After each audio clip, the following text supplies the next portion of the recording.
Hey guys, I wanted to make a quick video and talk about the unexpected results of my experimental or secret build, and it worked much better than I expected. And this is like a concept build. It's not really a proper build because it has like no defensive layers. I just put on the items that I had just to meet attribute requirements and went into tier 14, tier 16 maps after some testings, and it actually clears tier 16 maps. And the build that I'm doing here is Soulrend Ignite Occultist. I am igniting with Hair's hit damage. The Soulrend also has like Hair's damage over time effect, which scales with spell damage, but spell damage does not affect Ignite, and Ignite needs a hit. So it's a weird combo, but overall the clear speed is so satisfying and so simple. But it's not just the Soulrend. I also use boots that I used in the past as a build. I'm gonna explain how everything works, and maybe you're gonna be inspired to properly tweak this build and add like more speed, because it's a bit clunky right now, but add more speed, actual defensive layers, and something for single target, because I have plenty of sockets and nothing really to put in there. So in the clips you actually also see like the floating hairs balls, and those are coming from the Duskblight boots. I did a video and a build in the past with those boots, but previously I did a build with hit damage and without any dots. But this time it's with ignites, and the idea was basically to, let's say, kill one enemy. It triggers those floaty balls. They kill other enemies. They keep refreshing themselves, keep chasing new enemies. Essentially, you can, on perfect conditions, would be able to clear the whole map by clicking one button and then just following those balls. But they're flying too slowly, and you're gonna get killed if you just wait for them to. And sometimes we decide to fly to like different room rather than to the closest enemies. But I mean, you can always just cast Soulrend. Now, how does this work? I'm using Zerphi's Heart, an old unique. Actually, I just realized I did not even anoint it. What it gives you is Hair's damage can ignite, chill, and shock. And I wanted this specifically because Occultist has Profane Bloom. When a cursed enemy dies, it explodes, or has a 40% chance to explode, dealing quarter of their life as Hair's damage. And essentially, those explosions scale very well with like monster life. The more life monsters have, the stronger that explosion is gonna be, and the more damage it's gonna do. So those explosions will also ignite enemies and shock them. And the shock is gonna be very strong, and it's gonna add more damage. Now, Held of Ash that you also see is purely for cosmetics. I just wanted Held of Ash because well, it looks cooler. Occultist Ascendancy is kind of wasted on Ignite unless you can make your Ignites do Hair's damage, or, well, enemies take Ignite damage as Hair's damage. And you can do that with the Blackflame ring. Enemies ignited by you take Hair's damage instead of fire damage from Ignites. You still scale your damage with fire and like a normal Ignite build. However, in this case you can also take Hair's damage, because increases the Soulrend hit damage and increases the boots stalking pistol damage, which is also going to increase the ignite damage. Like normally if you play, I don't know, Incinerate, ignite and use Blackflame ring, getting Hair's damage will not improve your ignite damage, because you're not really doing Hair's damage, it's just enemies take Hair's damage instead of ignite. And once you do that, you can lower enemy Hair's resistance, and that's gonna improve your damage. Lowering enemy fire resistance is not gonna improve your damage in this case, because enemies take Hair's damage. And by converting the fire damage into Hair's, you can benefit from Occultist more. So the Void Beacon, nearby enemies will have minus Hair's res, great.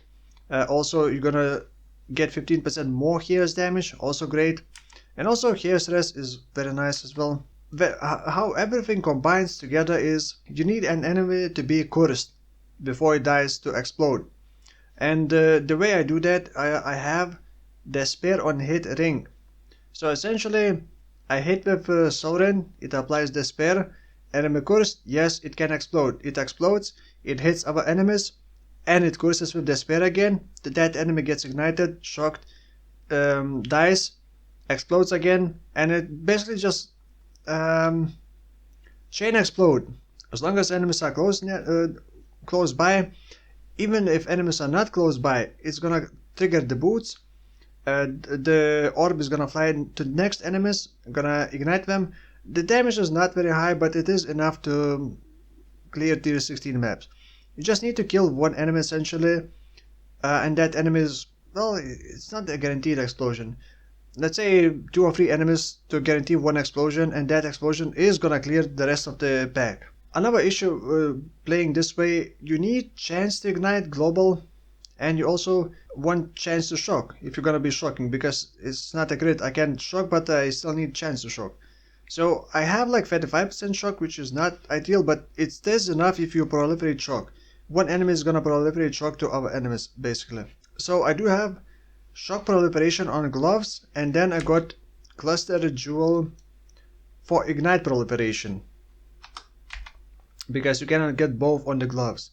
And you want global proliferation, like you cannot add ignite proliferation support gem to the occultist explosions. So that's why you want global proliferation and global chance to shock and global chance to ignite. And also the reason why passive skill tree is the way it is, essentially you want global shock and ignite, and that's why I went for Ash, Frost and Storm, because it gives 10% chance to freeze, shock and ignite.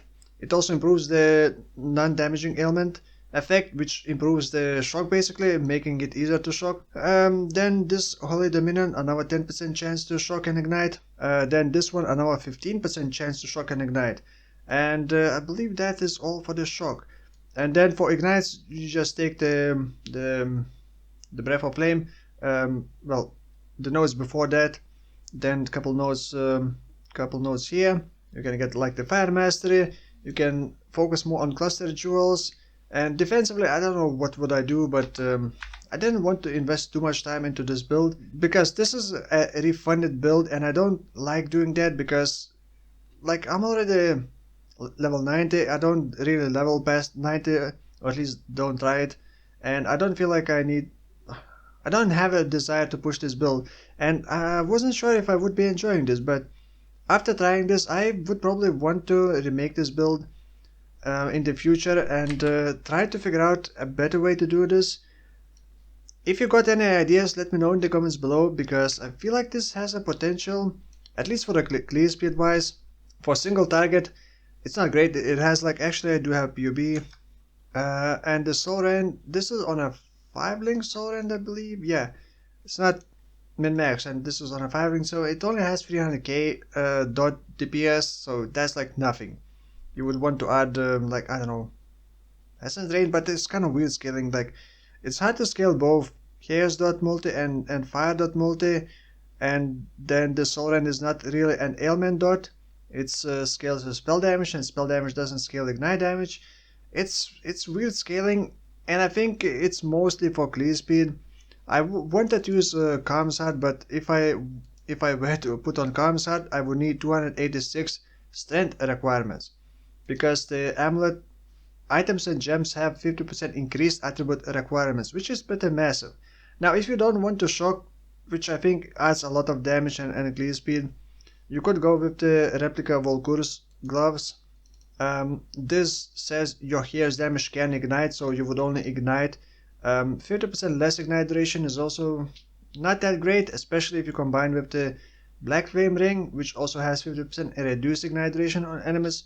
So it may be painful, and like ignites could if they drop to too low duration, ignites are gonna stop doing damage, unless we already changed that, but I don't think that GG changed that yet. So I didn't want my ignites to be very short. I did not want to use these. Oh right, the Cane of Kulemak, I just picked up Cane of Kulemak because it just gives so much fire damage over time multiplier, and just increase hair's damage essentially. Plus 3 support gems would also be nice, but I did not want to invest like an Exalta 2 just for this Soulrend.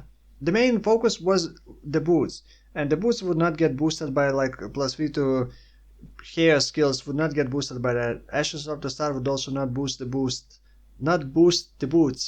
but it would boost like a Soulrend if you... I don't know. Let me know in the comments below what ideas you have for this, because I feel like this has more potential and it's not just a meme. Yeah, maybe I'll do a build around that. I'm currently doing Ignite Infernal Blow, and Infernal Blow feels so bad for leveling. I don't know, did something change for Infernal Blow, or did it always feel that bad? But in the past, Infernal Blow was one of the most satisfying skills to use, and now it just feels bad. Something does not seem right. It's like a bug or something. So the next video will be Infernal Blow. Maybe I'll make a rant about how bad it feels. Maybe I'll find a fix. Maybe it is bugged and it will be fixed. But for now, thank you for watching, and I'll see you in the next one. Bye bye.